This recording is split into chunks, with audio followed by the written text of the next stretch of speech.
Welcome to this presentation on my tips for online success. Some of you may not have taken an online class before that's asynchronous, and so this mini presentation is a way for you to get some tips and tools to be successful in an online class.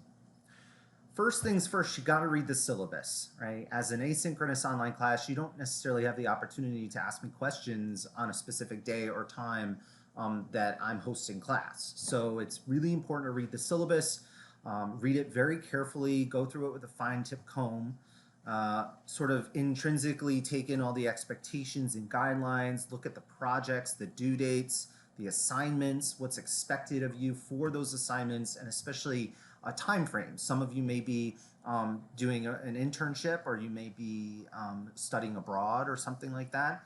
And so it's really important for you to adhere to the Eastern time zone due date, because if you miss that assignment due date, then the link may disappear for you to submit, and then you won't be able to submit and you'll get a 0.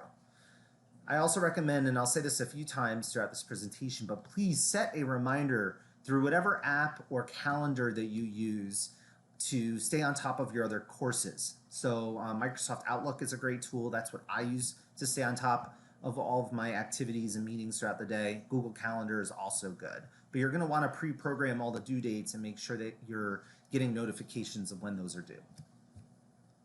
Number 2, be communicative. I'm not psychic. I wish I was. I'd probably be making a lot more money and doing a lot more fun things with my life. But I can't tell when things aren't going well on your end, other than maybe you're not submitting assignments on time, or maybe you're having a hard time understanding some of the things in the class or the expectations that aren't in the syllabus. Please email me, be vocal, let me know, because I'm here to help you, not act as a hurdle in your learning potential. I am planning something a little different this semester. One of the things I'm planning is doing weekly community circles, perhaps every Tuesday or Wednesday. There's no set date or time yet, just because my schedule is all over the place. And although this is an asynchronous class, I think it's important for me to try to make myself available just for 30 minutes every week. So that way, if you do have any questions that you want to pop in and ask me, we can do that over Zoom or Microsoft Teams. I will let you know of those dates for weekly community circles. Again, email me if you have any questions. That's the best way to get in touch with me. Please allow me 24 hours in response time, because I'm not sitting by my computer all day just answering emails. I have a million other things to do with my time. If you want a separate virtual office meeting, 10 or 15-minute meeting just to talk about your grades or talk about something personal that's not necessarily good over email or during the community circle, that is certainly a possibility, but you need to give me some flexible times that we can meet. And I'm really only comfortable meeting for these individual office meetings over Microsoft Teams due to confidentiality purposes. Lastly, ask yourself, is there a solution in the syllabus? And can I Google my question?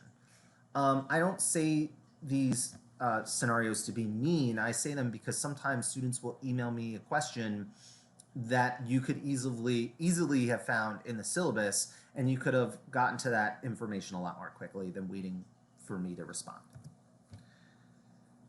I know I went over this a little bit already, but I can't stress this enough. Set a weekly schedule. All right, sync all of your assignment due dates to your Microsoft Outlook calendar or Google Calendar, or again, whatever app you use to remind you of this. The calendar for this course is very routine. So typically all of your projects, assignments, journals, discussions, or whatever are due Sunday night at 11:59 p.m. Eastern Time. That's New York time.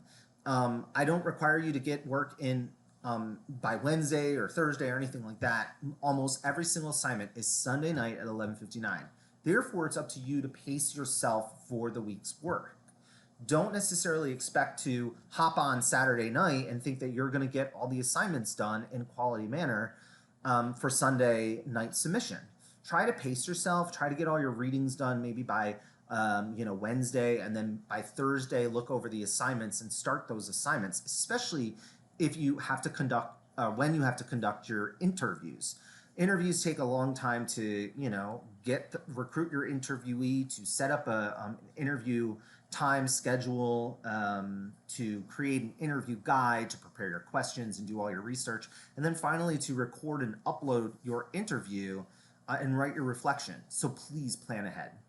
I also recommend you reserve a comfort location for your academic work. This could be at the library, this could be in your dorm room or your apartment, but try to find a nice relaxing setting so you can focus on, because again, you're not in a specific classroom for this course, right? It's online, so you're going to want to make sure that you find a solid location for it. You will also receive an email notification from me each Monday morning, giving you a heads up on what the week's tasks are going to be. And I typically send those anywhere between 4:30 a.m. and 10:30 a.m. on Monday mornings. It just depends on what my morning schedules are like. Always have an electronic backup. No matter what, always back up your interviews, your assignments, your written submissions, your journals. I recommend that you keep either a flash drive or Google Drive and make sure that you're constantly saving all your assignments and submissions to another platform. If your interviewee backs out of the interview, make sure you have a handy alternative ready. A lot of these interview projects provide the students with great flexibility. So you may have decided that you're going to interview the department chair of the philosophy department. But if she or he backs out, then maybe you want to pivot and interview a professor in the philosophy department, which will give you a lot of the same expert information. So always have an alternative. I guarantee you Newhouse students who take broadcast journalism are always having backup interviewees just in case things fall through.